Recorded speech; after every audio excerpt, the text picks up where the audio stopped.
Hey there. I'm glad you're here enjoying this beautiful, happy place with me. I promised you I'd be back to show you why you should send me to Raleigh in November instead of my opponent. So let's cut right to the chase and take a look at the Senate record. It speaks for itself. In 2013, my opponent co-sponsored a bill authorizing offshore drilling, effectively leveraging our district's entire economy on the uncertain and not guaranteed prospect that there might be some money, some big money, under the ocean floor.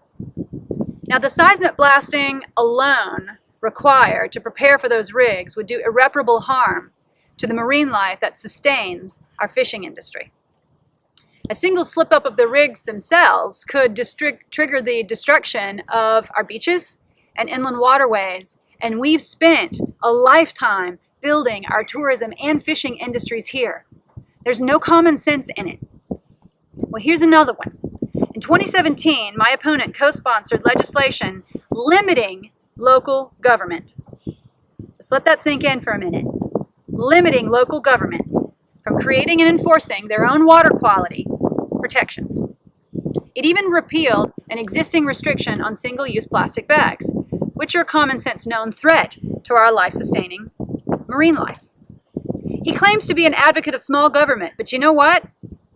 That looks and feels and is big government. And big government that values corporations over people.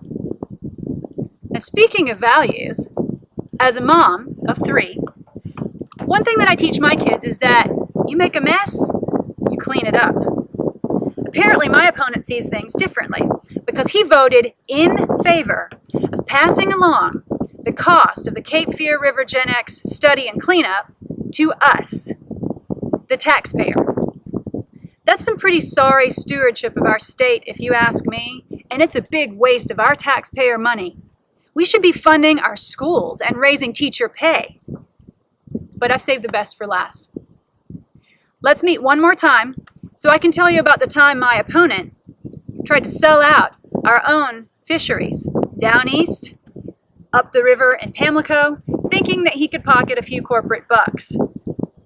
I'm Ginger Garner, District 2's chance for real representation in the North Carolina Senate, and I'll see you right back here tomorrow with the rest of what my opponent doesn't want you to know.